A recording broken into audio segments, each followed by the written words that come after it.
Athletes and fans around the world, welcome to another episode of Primetime Muscle. Tim Wilkins, as always, with my co-host, Tarek Elgindi. Great to be here. Honored to be here with the GOAT of judging, Sandra Williamson. Which is another word for old Sandra Williamson. That's all that stands for. We didn't say old goat. You're taking the implication. But we like to, in this sport, we don't say old, we say masters. Yeah, but I've already passed the Masters.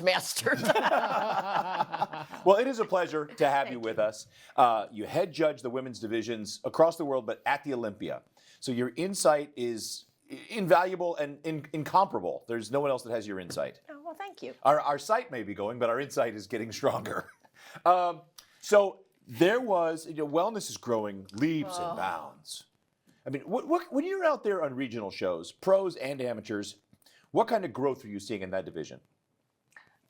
The number, you see the athletes starting to come up. And what I like about it, too, is that we have, because again, for women are not born like this. You know what I mean? A lot of women, we're born, our upper body, our shoulder area is more narrow, and your hips are wider for childbearing. I mean, that's just common, you know what I mean? And so wellness obviously gave a large population of women a division to feel comfortable in, not to try to keep, fighting their own structure, their own genetics. So when Tarek called you from Brazil, from some beach in Rio, saying, Sandy, you need to get down here. There's a lot of hot women with giant glutes. I will tell you the exact story of the beginning of wellness with the NPC. The first person to judge an NPC wellness show outside of United States was Sandy and I. We went to Brazil. Yeah. And that was it wasn't a category. We called it model search. And a lot of these girls that did wellness in Brazil, they wanted to participate. So I said, hey guys, let's do a model search. Robin said, Tarek, I think this is a good idea.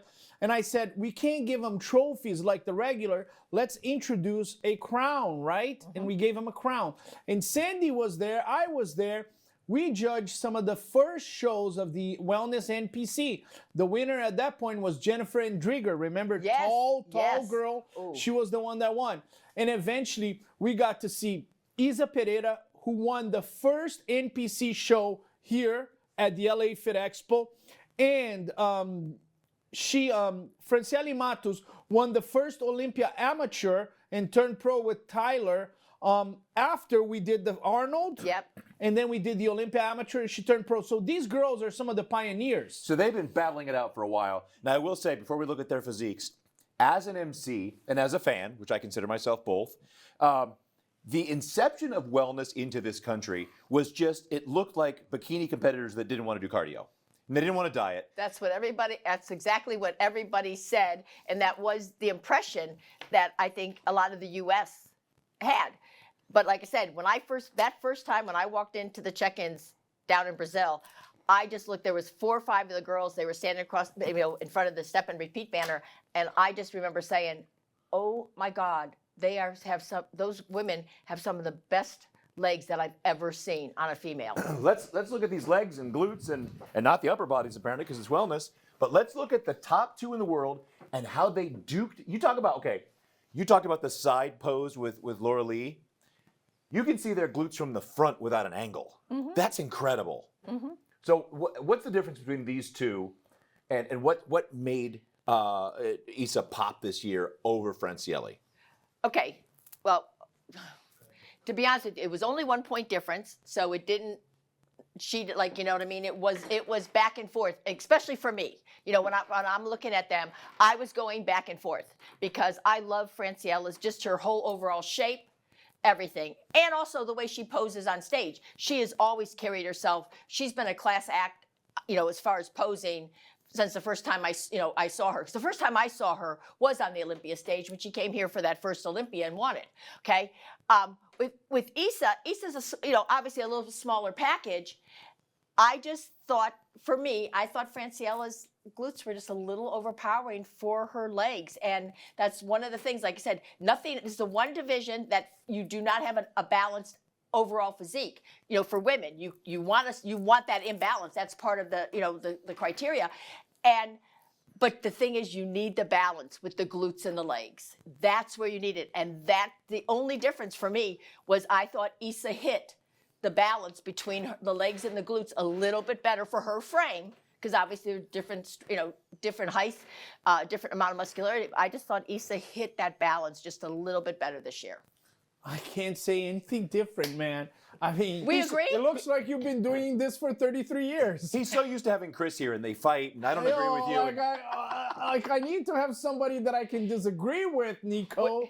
I mean, she said it all. I mean, I can't say anything different. Where I think these two have to start looking in the rearview mirror is Eduardo Becerra. We're gonna get to be a that. threat. But I agree with Sandy. Francielle Matos has an amazing flow to her body. But I think this year she made a decision to come in with bigger glutes. And maybe these glutes, they overpowered a little bit the legs. You know what I mean? And, like Sandy said, you need to have a balance between the glutes and the legs. A lot of times I was just judging in Romania, and I saw some competitors that had big glutes, but then the legs were small. And then I had some girl that had big legs, but the glutes were small. These girls are masters of this kind of balance between glutes and legs. And I think Francielle Matos just grew the glutes a little bit too much this offseason. Now, I got to give credit to Issa Pereira, because a lot of times in the past we said that her structure was not as good as Francielle, but this was her best look, and her best look improved her structure. Yep. There was a famous bodybuilder, I'm not going to name his name, but it's a challenge that he said we all go through as bodybuilders. You can't, they say to build your pectorals, but don't build the shoulders and the triceps. I'm But glad you're not going to mention his I'm not name. going to mention his name, but he said that once. You can't spot build and not reduce, and it doesn't work. Yeah. So it's got to be so difficult to build a glute without a ham, a quad without a ham without a quad. No, absolutely. And I can't imagine that Francielle went back and thought, I'm going to have bigger glutes. Just the normal probably progression, of training over the year. She probably realized when she got on stage and she looked at the pictures, I went a little bit too much there. But unfortunately, realizing that on the Olympia stage is not where you want to realize it. But again, she's second in the world, and she just won, three? 3 Olympia Olympias, titles, yes. yeah. Oh, going back, Arnold built a huge chest and huge arms, and he didn't have great legs. So, and I love you, Arnold, but that's the truth. You had great chest, great arms, but your legs could have been a little bit bigger. I love you, brother. I think Francielle Matos is not going to retire. I think she's going to come back. She's pissed. You can see her face right here. She's mad that she lost her title. They do not like each other. You could see that at the press conference when this girl said, hey, I just lost by 1 point. This girl went in and she looked at the camera and goes, no, honey. and now she beat her. Francielle Matos is mad. I can see that her husband is struggling right now. He's a friend of mine. He goes, Tarek, can you get the Olympia in December so we can finish this? Because I can't go 1 year with her being mad at the world. And I said, Francielle, calm down, come back in 2025 and challenge Issa Pereira. But I'm going to tell you something. You got to give credit to Issa Pereira. When she took second, she went back to the drawing board and she got better. She heard us saying, Francielle has better structure. Francielle has better structure. She improved. Let's roll this real quick and just get a look at the glutes. Because it's almost, to me, it's like when someone has like a 12-pound tumor on their back. You go, did you not notice when it was 6? At what point did you not notice these glutes were back? They go, oh, look at I got massive glutes. It's not one of those things. Because everybody in Brazil walks around like that. I mean, that is their culture. Almost the women really have amazing lower Brazil bodies. is the most mixed country in the world. So you're getting a lot of the genetics, and a lot of these girls are mixed races. So you get some of the big glutes. Now you can see here, you can stop right here. Actually, you can roll, just roll. That Francielle Matos, she still has great lines and great shapes. But I just feel, if you can stop right now, I just feel like the glutes in 2023, like Sandy said, they were a bit smaller and they matched the leg. Maybe this year they surpassed a little bit. That's an easy fix, right, Sandy? Yeah, I guess, but I'm telling you, I'll take those glutes any day. I mean, even me, I'll take those glutes any days. You know, I I mean, would, but I they- could use some glutes now that I'm middle-aged. Might save me a belt or two. But again, but when we're talking about it, that's what it came down to. That little bit of difference. And it's like there's not the, you know, like when I give feedback to athletes, I love when they come with the pencil. Well, now they come with their phone. I want to make a list of everything so I can take it to my coach. And I would say, like, your glutes are just a tad. But I know, but that's all the difference it is. There's not this huge difference. The quality of our athletes, especially at this level, are just crazy. Yeah, well, I want to mention something. Some of the proteins out there, there's a big difference because in some proteins, you have a lot of sugar, you have a lot of fat. In the Pro Zero from Global Formulas, you don't have the sugar, you don't have the fat, and that is the difference. Back to you, Tim Wilkins. I'm with you, with Sandy. I don't have to say anything else. You just nailed it. Thank you, Global Formulas, for sponsoring these segments, making them possible. As with any bodybuilding show, you can't do it without sponsors. We look forward to you sponsoring. If you're watching right now, you have a company that you'd like to see featured on this show, definitely reach out to us, and we will make sure your product, your team of athletes, whatever it is getting that publicity that you so need to grow your business and grow your brand. When we're speaking of growing things, we're going to talk about someone who's grown a lot year over year and is, like you said a couple minutes ago, it was a nice tease, is going to be someone that Isa and Francielle are going to have to worry about when we come back on Primetime Muscle.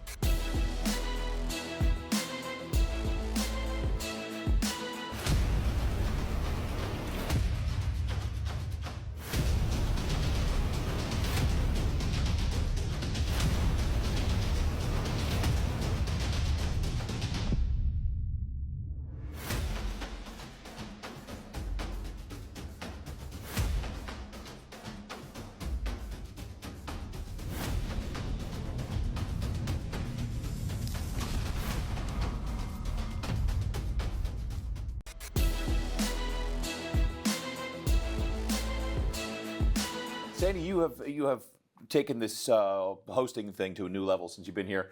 She touched on Eduarda Becerra as a segue, and we had to hold off. We couldn't dive right in because we're going to talk about her right now.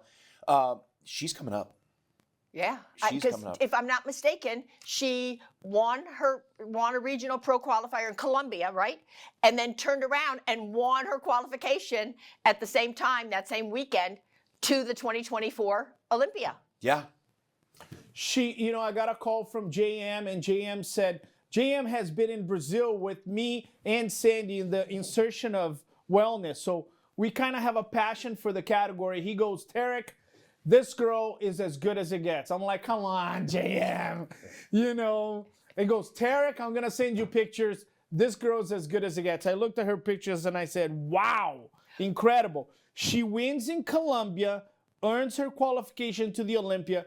And then her sponsor, Integral Medica, goes, Tarek, should she go straight to the Olympia? And I said, no, she has the opportunity to gain experience.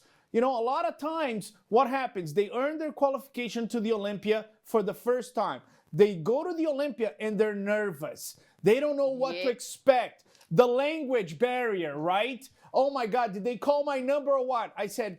I talked to Nando. I said, bring her to the United States so she can do a few shows, learn judges, how they talk in English. She came to the Rising Phoenix, won the show. In the backstage, she came to ask for feedback. I said, I wasn't the judge. Becky Clausen is the judge. Go talk to her in English. Then she went to Texas. Somebody else was the judge there. She won in Texas. Now you're listening to judges talk in English on stage. When it came Olympia time, she was also ready on stage. Yes. Remember the first year we did wellness at the Olympia? A lot of the girls were lost. Yeah, well, because of the language. You're right. Exactly. Because of the language barrier and just their own anxiety. Because first, they're not in their home country. They don't understand sometimes the language. And then you're at the highest show, our Super Bowl for our sport. And I can't even imagine where that anxiety, that level is. But I will have to say, I am seriously blown away every year with our athletes, our foreign athletes, especially the ones from Brazil.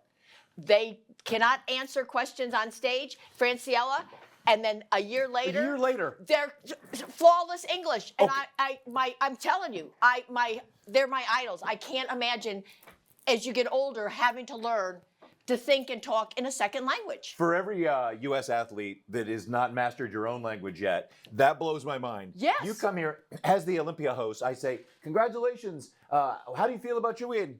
Win is good. The next year, how'd you feel about the show? Well, I feel like I brought my best last year. It's unfortunate that. How in the heck do you do that? And if you ask them, like Angelica told me this, they watch TV.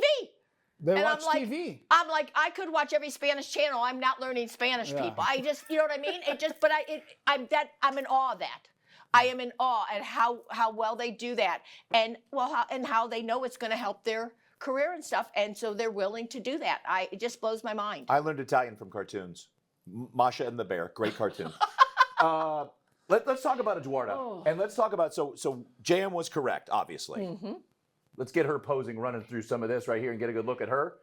Well, because sometimes too, when you see a really good athlete, and maybe not in a quality show, they look so much better, and you can't translate how they're going to look with the top athletes. And so, when people call me and tell me, this athlete's great, and you go like, yeah, but man, she did not disappoint at all. All right, let's stop right here and look at, okay, this is the whole money right here for a wellness Correct, yeah. If there's one thing that you can say about this girl, I love her front pose, I love her presentation. There's one thing, she can get her glutes just a little bit more muscular on the upper glute. Just a little bit more on the upper glute is gonna make it a little round, right? A little round on top. She's got the legs, so if she has a little bit more upper glute, then she's right there with Isa Pereira and Francielle Matos. That's it. There's not a lot of modifications. There's not a lot of feedback. Her presentation is awesome. Sandy, what do you think? Oh, seriously, I just thought she needed just a little bit more muscle maturity, because it just looks a little bit different when you have that muscle maturity.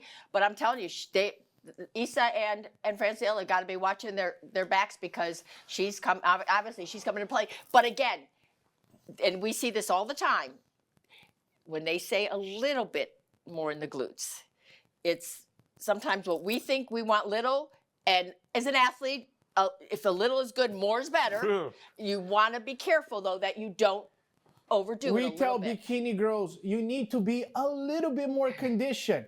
They show up 3 months later with most muscular by Andreas Munzer, like, we're like a little bit. We said a little bit. One time Tyler said to me, he goes, I don't know how else to put it. I'm using the word tad now instead of little. They don't get that either, Sandy. No. Well, it's funny. Tarek's over here, describing like he's still waxing the fence and the painting. And it's funny. People have to ask you on planes, what do you do for a living? And ask us. I put on a suit and get in front of a big TV and point at women's butts. That's what I do. It's a pretty good job. You're paying the bills in a good way, So let's keep this rolling. Sandy, I love the side to side too. We're going to get that other side. She's got top quality presentation for this being the first Olympia. For being her first year, now again, I don't know what she did regionally wise, obviously, till she won last year. But to me, coming on the scene in just this last year, she has so much stage presence. And I gotta tell you, it's the shows she did in the United States.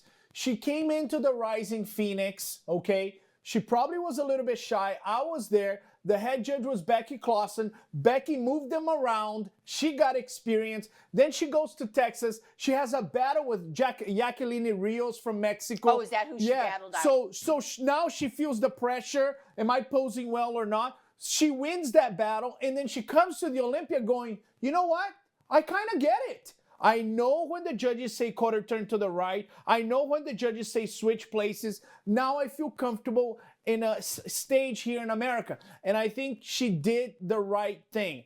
She gained experience prior to the Olympia. You know what? And I wouldn't have thought of it from that standpoint, but you're absolutely right. Because anything that's going to lessen their stress, whatever show that they're going to do, is the best thing you can do. And getting, like you said, that more experience here in the States, so that when you get to the Olympia, you have an idea. You know what to expect. You know how the judges are going to do, because we all run it we all ask for the same similar stuff, and it makes it much more comfortable. Well, part of the excitement of the sport is not just what the champion's going to bring. Are they going to hit their condition from the previous year? Did they improve or over-improve? But also those people in that second, third, and fourth place spots that are just chipping away at them, that want it so bad, that are a little hungrier. We cannot talk about figure without talking about these next two, and we're going to talk about them when we come back.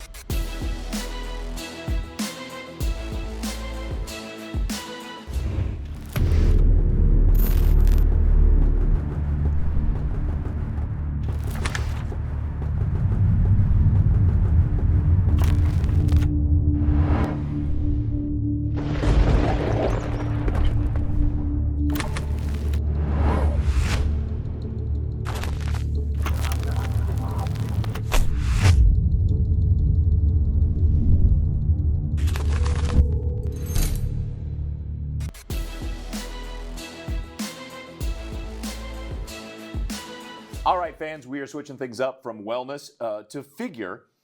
Sydney Gillen retiring in this last one. There were two very emotional speeches at the Olympia. One of those things, guys, you have to be there or you have to watch at home on the pay-per-view to feel that emotion of somebody whose entire life has been dedicated to something. Sebum, seeing, feeling the pain of, well, the temporary pain, Chris. So just the pain of that life change. Of this is what I've done my entire life. I've been at the top of this mountain, and now I got to say goodbye. And everybody at the bottom of the mountain suddenly sees that empty spot up there and says, "This is mine." And now we're talking about Jessica Reyes and Lola Montez. And Tarek, we've had great experiences with them at the battles. These are two fierce competitors. Man, listen, I think when you have somebody leading the category like Sid Gillen, and she's so focused, she's so determined, and you're placing second and third to that person, you have to become that person. You have to say, if she does all these things, I'm going to do all these things. And that's what Jessica Reyes Padilla and Lola Montez have had. What I want to say about these two is this. Jessica Reyes Padilla is a phenomenal competitor. She's placed second a couple times. Sydney Gillen is not on the picture, okay? Unless she pulls a C-bum and does women's physique and then comes back. But I think Sid is retired for good. She had a long run. But if you're Jessica Reyes Padilla, it's not the time to try something crazy. No. Don't do anything crazy. Don't say, well, Sydney's not here, so now I'm going to overdevelop my legs. I'm going to change my lat. No. You're actually leading the charge because you're in second place. So my advice to her would be, don't do anything crazy. Keep consistent. And she's done that. She's won shows after the Olympia, and she does that. Lola Montez, she has a little bit of an opening to try something different. Because if she doesn't change, she might fall in second place to Jessica. And I think Lola Montez needs to contain the development on the legs. Sometimes the legs look a bit too muscular, a bit too big. And I think she needs to change that to go against Jessica. What do you think, Sandy? Oh, I agree. And the only other thing I would say too with Lola is sometimes she comes in a little bit too conditioned. Again, it's not like when it was bodybuilding and the biggest, the most conditioned, the most symmetrical wins. All these divisions have parameters. And so it's trying to find, you don't want to be a little bit more, because again, right now Sid is still the standard, so you don't need to be tighter than Sid. You know what I mean? And that's where Lola sometimes, falls a little bit. She comes in a little bit more conditioned. You see deep lines on her quads, so, and I think Lola has one of the best genetics. She has amazing calves, but she needs to change something to surpass Jessica Reyes Padilla. Let's not forget about Natalia Soltero, because she's placed second before, and she has great genetics. Yes, and she's been around. I mean, every year she tries to come. She tries to make improvements and come back. She's not one to give up. Speaking of improvements, so this is not a good pose at this spot right here. I think we're catching her in between poses too. We caught her in between. I popped in to train at the Dragon's Lair, and I'm looking across the gym going, man, that girl is massive. She is really, it's deceiving on stage how big she is and how conditioned. when we get to a sideways, you go back to, I think Jessica's shoulders and arms are so much bigger than they even look right there. As we go through the poses, you get that side pose. Jessica's just, her shoulders and that separation between her arms and her shoulders is phenomenal. Now, I'm going to tell you something. I thought that in the previous year, her shoulders were a little bit down, and I kind of like that a little bit better. Jessica has a tendency to sometimes overdevelop the shoulders. Yes. And you can see here, look at this. Right? It's just almost like everything. And right here, we're seeing a little bit, right? A little bit. So if there was one little change that Jessica would be, is like, let me try to get my shoulders to match my overall frame like Sydney Gillen's. Well, and I think, though, with Jess, I think probably part of the thing is she needs a little bit more width. So I think they think, well, if I add shoulders, it's going to give me the width, but it doesn't, because it draws your eye to it because it's a little overpowering. I think it would be better to make it all, like you said, all one flow and more balance. That will still, serve her better. So do we have, I think we have the rest of this. We have the rest of this routine. So we'll get to these sides in this back pose because you've always said, from the back, Sid is untouchable. Mm-hmm. But we're talking now Lola and Jessica. So this side, of course, I think Jessica's shoulders pop a little bit much this year. But you know what, Tarek, you could add, because I'm just looking at this right now. I actually think Jess could turn her leg a little bit more, because again, with Sid, you're seeing a little bit more sweep to the hamstring and stuff, where you lose that with Jess. Correct, yeah. I agree with that. I just noticed that. Just point a little bit. You can see the angle here on the feet. Yes. Just point a little bit more inwards, and then you get to see this. And right here, we would get to see this. Yes. It gives a little bit more width, which is what we need from her, right? Yes. A little bit more width. And these are small details. This is a master right here. She is like, I think what they do is they take pictures of themselves when they do these side poses, and then they look to see exactly what they have to do. But this is a classic. This is one of my Kenny Wallachs this year. At that pose where she is, with that slight turn, she's made her waist disappear. If Jess brought her leg around just a little and turned sideways, that lat would pop even more, and that waist would disappear and completely V that out. But that's where, at this level, when we talk so much about presentation and posing, it plays a huge part, because we, as judges, we're comparing you against the best of the best, and what you present to us is what I'm judging, not what I think you have. But you can, if you stop it there, you can see the difference. I mean, not only the density in Sid's back, but also the little bit more width. That's where Lola's going to need to come up. No, Lola needs more density in her back.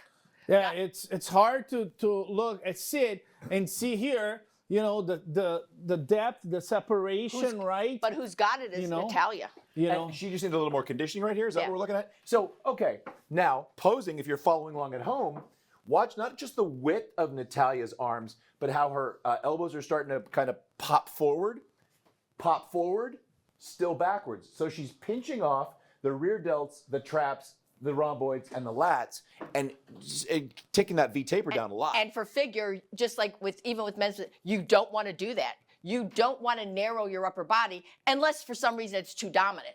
But none of these girls have dominant, overdeveloped upper bodies. And I'm gonna tell you why she's doing that.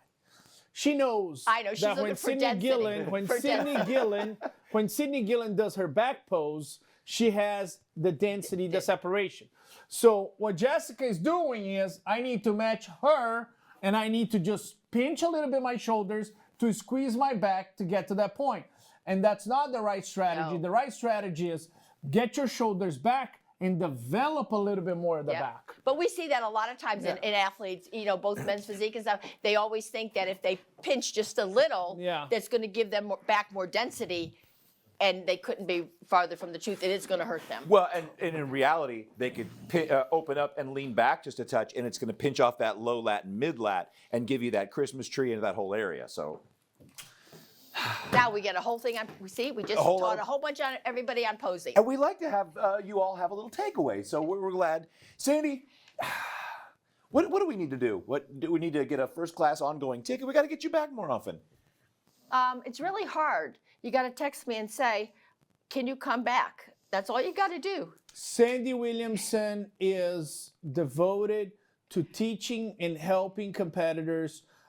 She's done this for 30 years. She's been a great mentor How about for 44? 34? 44. 44. Wow. She's been a great mentor for all of us judges because when we go to judge shows and it's time to give feedback after the show, even though you're tired, you're exhausted, you stay there because that's what Sandy Williamson would have Well, done. because Slide me if one of we, those. no, real quick, if we don't have athletes on a stage, we don't have an organization. They are why we're there. And Well- I mean that from the bottom of my heart. And I said this earlier that when a promoter has you come in for a seminar or just a judge, the amateurs will come out as well as the pros because they want to be seen by you. And when they find out you're there, sometimes they just super freak and say, OMG. I'm not as good at that as Tarek is. He's so good at the segues. I kind of like to do it. They super freak. OMG. Global Formulas, Jacob and the team, thank you so much for... you know what? And I will tell you, because I oversee Nevada. Jacob and his team, I'm seriously, they come to every one of our seminars. They support, seriously, Global Formula supports our, our organization and our promoters tremendously. And they sponsor athletes, take care of people. We greatly appreciate having them sponsor these segments. Sandy, thank you. You're very welcome. Thank you, as always. Tarek, Great to be here. Honored to be here with Sandy Williamson. as am I. Folks, thank you so much for joining us. They just fly by these times.